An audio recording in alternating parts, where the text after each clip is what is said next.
There is an idea out there in the cosmos put out by a handful of high achievers that claims it's easy to be successful nowadays because nobody is working hard. I don't think that's true. Welcome to the show. Thank you for taking part in this immersive listening experience. A meaningful existence is a moving target that, no matter how close, will always be out of reach. We hope this message finds you with an outstretched hand. As we attempt to uncover complex truths, remember, life's toughest questions can be answered if we all just focus on one thing: being good people. Hello, everybody. Welcome to Good People episode 21. Today, I will be doing a solo episode where I cover the top 19 things that I've learned from the first 20 episodes of Good People. Before we begin today's show, if you are watching on YouTube, please like, comment, and subscribe. Any interaction that you give our show and channel really does help us out. Enjoy the show. I am going to jump right into our first point, which is from Dr. Jenny Roger, episode 4 of Good People.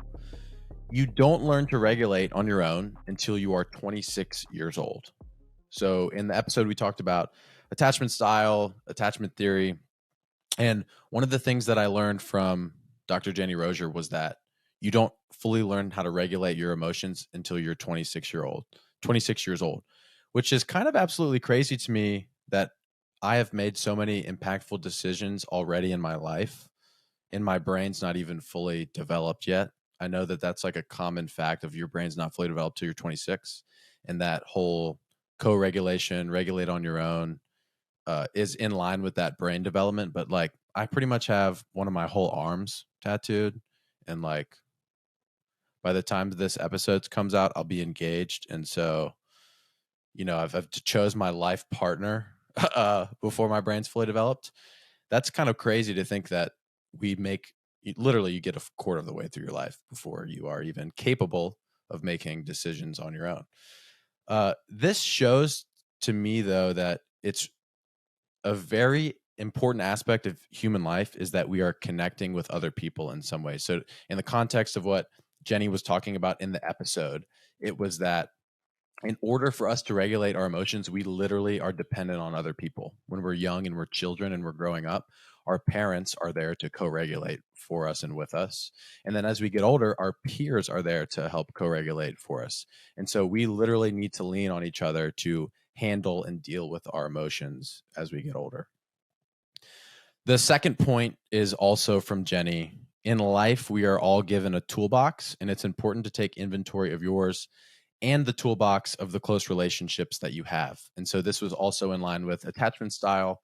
And she was saying that based off of the circumstances that you're born, the parents that you have, and also the livelihood that you're born into, the social class of your family, it is a big determinant of the tools that you're going to have access to. So for example, somebody might be born with a very angry father who takes their rage out on them. And it's very easy for that individual to slip into those same sort of angry behavior patterns as they get older and when they communicate with other people and their own children. And so sometimes it can sort of become this cyclical thing that happens generation after generation. And so if you are trying to break the cycle, it's a good idea to become aware of the tools that you're working with. It's not about the fact that you don't have a really pretty toolbox. It's what am I going to do with my ugly toolbox or my rusted out toolbox with very limited tools? The example she gave was some people are born with a beautiful snap-on toolbox with lots of useful and clean tools, and others are born with beater toolboxes, and most of their tools are good for nothing. So recognize what you have, recognize the tools that you want to use, the ones that you don't want to use, and also give other people grace when their tools aren't the best. Point number 3 comes from episode 5 with Katie Welburn. And she said to redefine what it means to quote unquote eat clean. And this is a quote from her. I've never really loved this concept of eating clean. I'm not even really sure what that means. I imagine it means something different to everyone. And so in a world focused on image, lean body composition, eating clean, I think, and what she was saying is a silly catch-all term that we tend to use when we're talking about eating whole foods and restricting calories. What Katie is getting at here is that there is no one size fits all approach to healthy nutrition habits. And what most people think eating clean means is actually an unsustainable path to long term failure. What this means for us, and I work very closely with people like this in the fitness industry. I don't have a nutrition client specifically, but I do help people with their food. It's keep your food simple, enjoy the food you eat like an adult, exercise and move your body, and sleep well. And like I said, we're so focused on body image and things like that that sometimes we overlook these very simple things that can lead us to not just feeling better about how we look, but overall leading a good quality life. And it's a lot simpler usually than we make it. This is from episode 6, point number 4. Life is made in small moments. This was from Dr. Eric Magram. He said, and I quote, "When I defended my PhD, I thought it was going to be that moment at the top of the mountain. I very quickly realized that it was not. It was another day. Those small moments are the moments that we need to attune to because of the joy that is created in them. Social media and Hollywood have led us to believe that life is filled with what Dr. Magram calls rocky moments.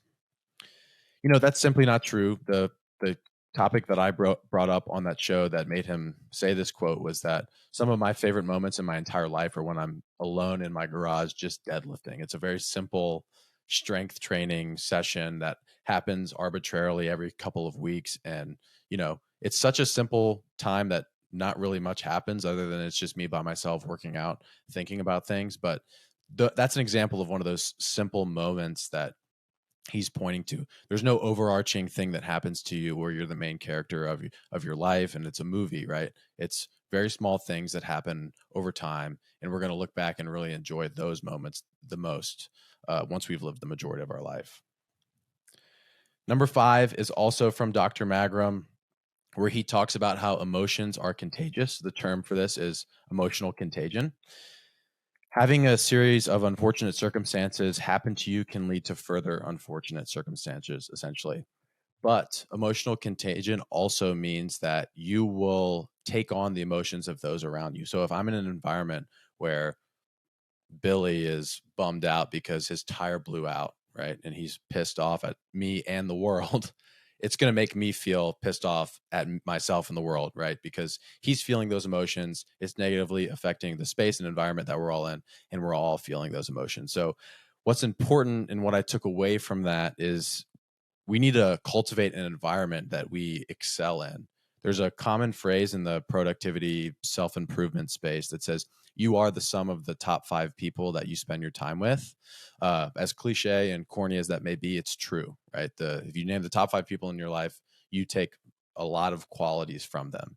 And the negative and positive to that is you have control over the top 5 people in your life. It's definitely not easy. For example, if you have a significant other or a parent that is in a toxic position for you in your life and dealing with that. But it is important to know that you can address some of those people and things to make your life better overall.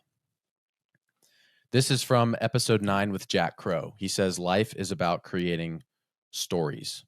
There is no secret recipe to success, no morning routine, no financial hack, no nothing. None of that stuff exists. The way that we create meaning in life is through creating stories. If you look back on your life, there are stories that you tell yourself about the things that you've done, the things you've accomplished, the things that have happened to you, the failures, and it all sums up to be where you are right now. And that is what makes where you are so meaningful. That's all the stuff that's happened to you, the things that you've experienced. Taking family trips, doing something out of the ordinary, pursuing athletic goals, trying to build a business. It's not the outcomes that we are actually caring about. It is the things we remember on the path to those things. And again, that's another cheesy thing, right? It's not about the destination, it's about the journey, right? But it's true. I would guess that anybody listening could probably look back on their life and remember the experiences more than the actual outcomes.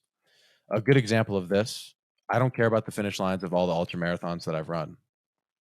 A specific example of this, one of the stories that I remember during my 50 miler when I was 2019 was I was like 35 or 36 miles into this run, and I'm coming up over this overpass, like it goes high up on the mountain. It's a single lane track. And there was this guy that I sort of passed along my way, and he was hiking really slowly up the mountain. And he had black hair, short black hair. He was a tall, skinny guy. I think he was wearing a blue Under Armour shirt. That I might have made that up, but I think that that's true. In my memory, that's what he was wearing. And I was like, "You got this, man. Good job." As you do, as you pass. And he said, "Man, you don't even know what's coming up." And I kind of looked back at him. I was like, "What?" He was like, "This is my third year running this race, and this is the spot in the race that always kills me." And I was like, "Nah, man, don't worry about it. Like, you're gonna be fine. There's only 15 or so miles left." And he was like adamant, "No, dude, you don't understand. This is where like I hallucinate. It gets horrible." And I just remember that as like one of the I didn't have nearly the same experience as that guy. That was a tough race, but it wasn't as bad as he was making it out to seem. But I looked back on that as such like a fond, funny memory of this guy that I was trying to be positive for him, and he just kept saying like, "No, dude, you have no idea. This is horrible. Get me out of here. This is not good. I want to be done." And another example would be during my 100 miler. I remember so many things from that because it was recent, 2022. But falling asleep for like 3 miles and not really remembering any of it and just like sleep running. That's a good example. Taking a trail nap while my partner who I was running with was relieving himself. That's another thing that I remember. But it just goes to show that it's the stories that we remember and not the actual outcomes of those things. Point number 7 is from episode 10 with Dr. Jeff Dyke. He said, "Sleep as much as you can get away with," or something along those lines. We live in a culture where people say it's important to sleep less and work more. And falling into this trap can be detrimental to your health. Something that he said that I have not forgotten, and I've shared with all my friends who work the night shift, is that working the night shift is now considered a carcinogen. So it increases your likelihood of getting cancer, which is absolutely insane to uh, think about that. Most people need 7 to 9 hours of sleep. It's going to be a lot different depending on the person. And this can be extremely difficult depending on what you do for your career, whatever your lifestyle is. We don't live in a world where it's super easy to get that much sleep. So just sleep as much as your lifestyle can allow. This is something that I've tried to do in my life, prioritizing not doing something in order to get a little bit more sleep. We're all just trying our best out here. So, take that and do with it what you can. Number 8 is from episode 11 with Ethan Schindler. He said, "You can withstand anything if you are in line with your purpose." His point here was life is going to be painful in some way. Those that are successful aren't more capable or grittier necessarily. They've just found the pain that they are willing to withstand. That's very in line with Mark Manson. He's an author, productivity guy, teaches you how to live a better life. But one of his points is you will only be good at the things that you're willing to suffer through, meaning life sucks in a lot of ways for a lot of us, but there are things that you like sucking at. For example, I like talking into this microphone and uploading videos of me speaking. That might sound a little egotistical, but I like talking to people and getting to learn stuff. And it is hard work, but I enjoy doing it. And it's something that I'm willing to suffer through. I'm willing to suffer through a weightlifting textbook because I'm interested about weightlifting and strength training. I'm willing to suffer through CrossFit workouts because it makes me feel good, right? So I'm willing to suffer through those things. They're still hard, but that is the thing that I can and will do. That's a little bit of a twist on what Ethan was saying, but what's hard for me is not hard for someone else and vice versa. From episode number 12 with Amy Wren, she said, "Spirituality is a you thing." So this was an episode we talked about the spiritual, not religious community. It was a super awesome conversation. But some people naturally fall into a spiritual experience and practices, while others, myself included, it's really, really hard work. And she also opened up a little bit about that. It's hard work for her as well. We have a similar story. We were put on a spiritual path from a self-development path. But point being from what she said was, don't feel bad if you've never had a spontaneous, deep spiritual connection. Like if God has never come crashing through your window and spoken to you directly, or you've had a cup of coffee with him on your front porch, it's okay. Culturally, we aren't trained to be spiritual, to be dialed into that world and realm. And so for some of us, especially those of us that want to seek out that side of things, we sort of have to go looking for it. And to be honest with you, just experiencing a little bit of that world and realm is I think a privilege that many people in our world today don't have the opportunity to. So uh, if you can just get a little better at dialing your soul or spirit or mind into that world, I think you're doing an awesome job. Episode number 10, or sorry, point number 10 from episode 14 with Dr. Tracy Valancourt. This one was about bullying. She talked about how the advantage to bullying, which is kind of a weird thing to say, is that you end up getting more resources. So research suggests that through bullying, you obtain greater dating opportunities, earlier sexual debut, and you accrue more resources by treating people poorly, which is kind of a weird thing to say. She also pointed out that there's a very fine line between those things. If you continue to bully, you continue to build enemies, and eventually you'll lose all social support and the resources that you've gained.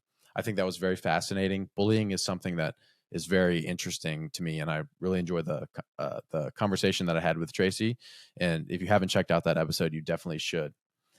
She also said, and this is point 11, that people who are victims of bullying become bullies over time. When we talked, she didn't have the specific statistics on that, but I came away with that pretty interested.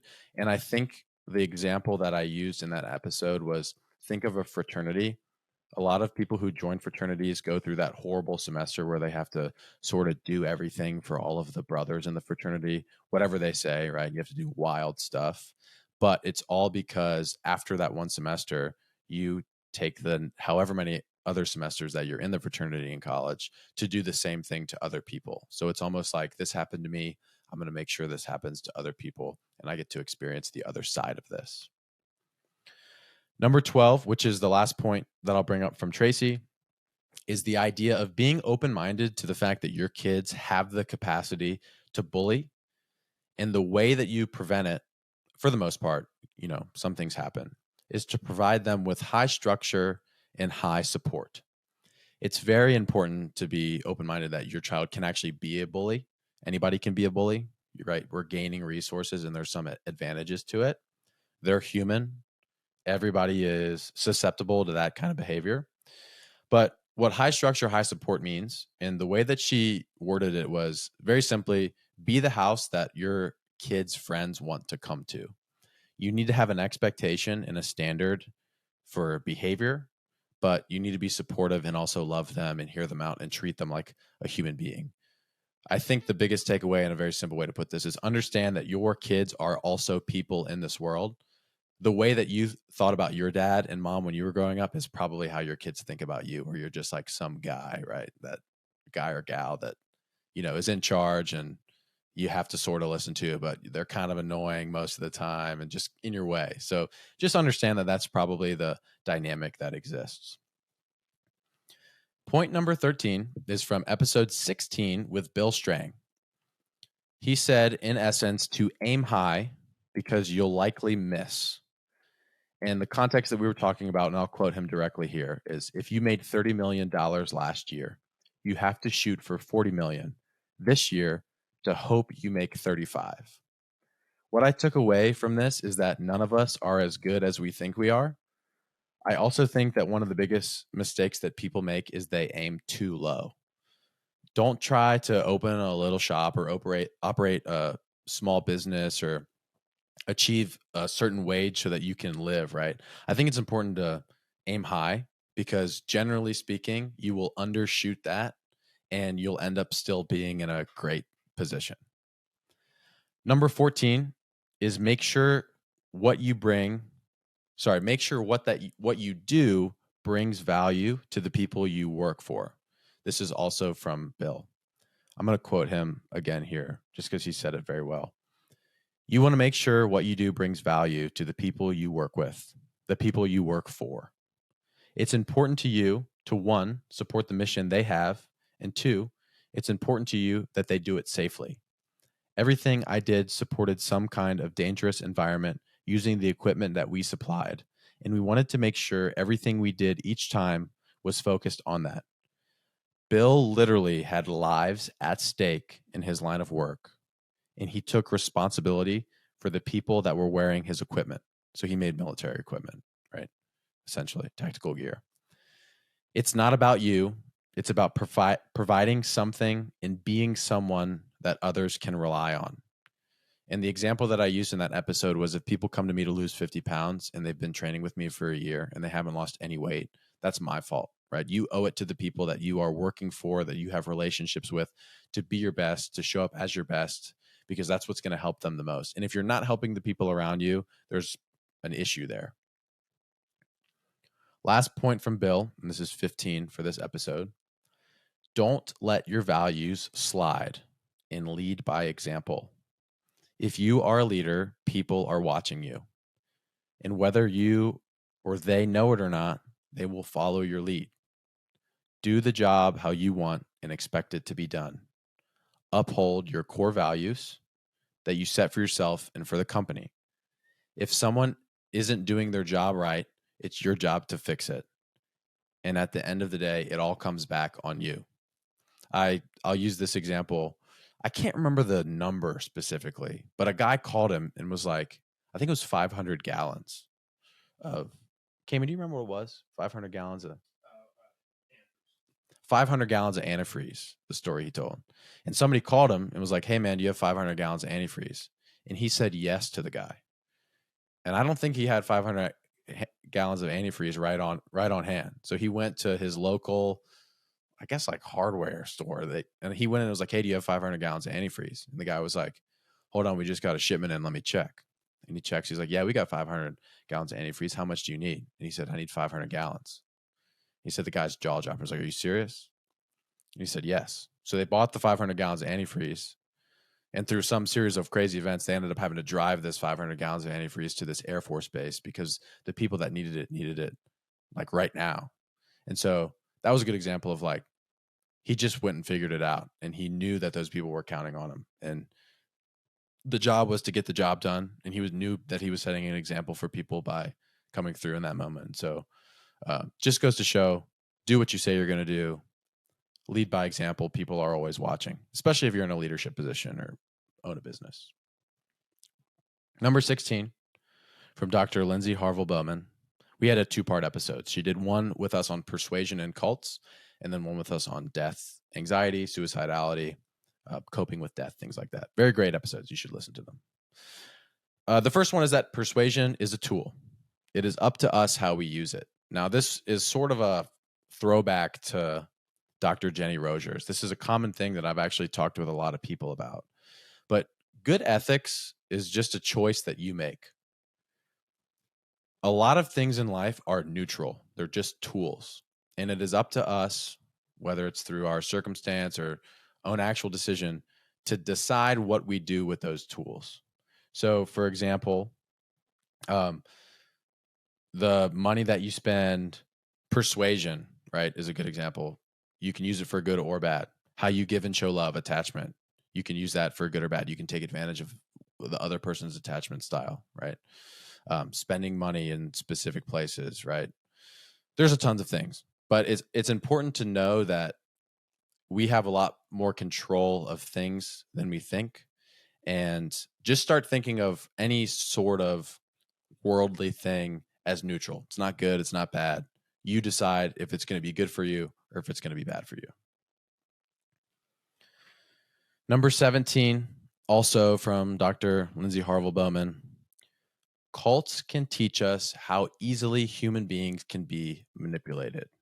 It can happen to anyone, anywhere, anytime. And this was something that she really wanted to drive home with me, was that there's no generalized way to say that this person or that person is more susceptible to join a cult. Generally, the people who join cults, there's a whole process to it. It's a multi-year thing usually, but they're at a very vulnerable time in their life, often because of circumstances that were out of their control. And so an example of that is Say everybody that you know and love is tragically lost in a fire, which is a horrible thing to imagine, but you're going to be feeling very alone. You're going to be feeling like you have no one in the world. And what's the point of all this? Right. And so if the right community and people come in at the right time and you get involved with them, and then they're now the people that you lean and rely on, and oops, I accidentally joined a cult, stuff like that always doesn't always happen. It happens sometimes, but it's not just, I don't want anybody to worry about, man, one day I'm going to join a cult. I'm sure nobody worries about that. But just recognize that you have the capacity to be manipulated by media, by the person down the road who is trying to convince you to do whatever or vote for whoever, or, literally do anything, right? We have the capacity under the right circumstances to be manipulated by certain people to do certain things. It's a good idea to be mindful of that. My grandpa always says, keep your wits about you. That's a good piece of advice. Number 18 is also from Dr. Lindsay Harville Bowman, but this one is on death anxiety. Care management tells us that coping with death comes down to three factors: cultural worldview, self-esteem, and close relationships. Cultural worldview is pretty much what, in essence, makes you you, what your beliefs are. Where you're born it influences that from like a very small community, but also, country, time of, in the grand scheme of things, that all influences your cultural worldview. Your parents, the things and values that they taught you is very much involved with that as well. Your self-esteem is your perception of if you are meeting that cultural worldview. So, for example, if I value being a kind person that does random acts of kindness, and, I just like flick people off randomly and just like spit on people's shoes at the grocery store, I am not living up to my cultural worldview. So my self-esteem is going to be lower, right? But if I'm generously giving $20 bill to the homeless guy on the side of the street, I'll probably feel pretty good about myself. Okay. And close relationships are just what you think they are. They're trusting relationships that you can confide in and share things with. Right. So in order for us to feel good about the fact that we're going to die, we need all three of those things to be in a good position. I need to have a clear understanding of what it is that I value and believe.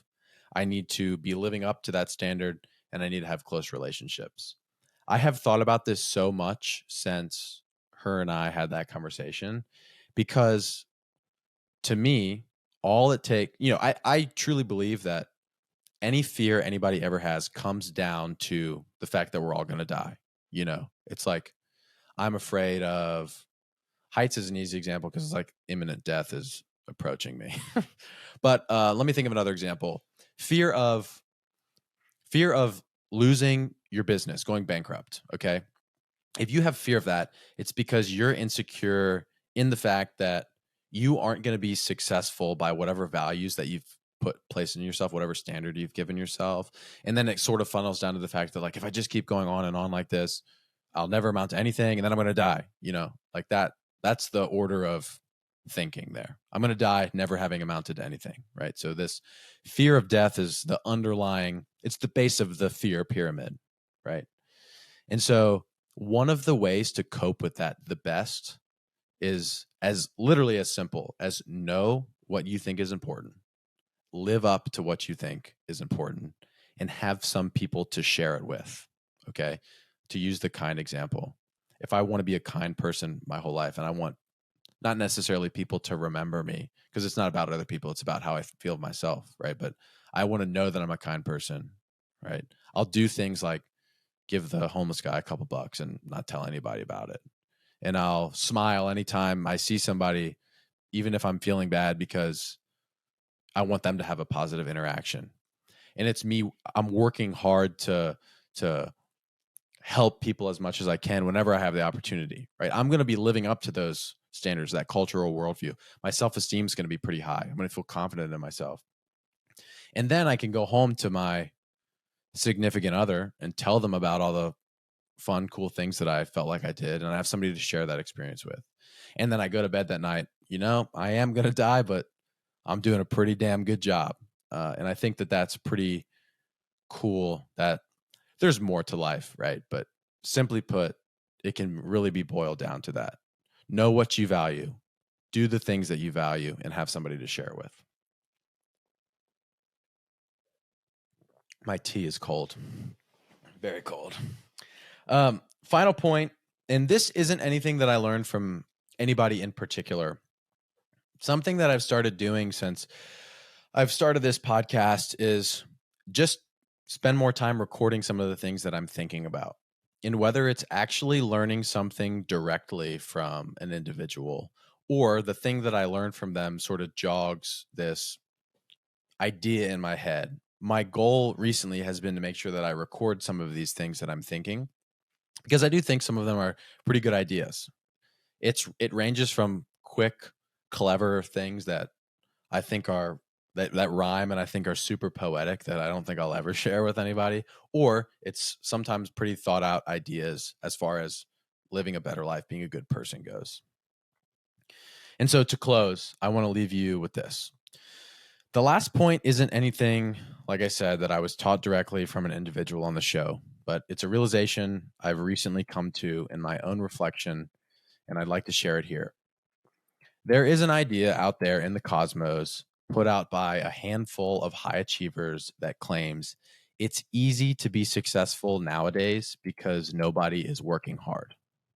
I've heard Dana White say this. I've heard David Goggins say this.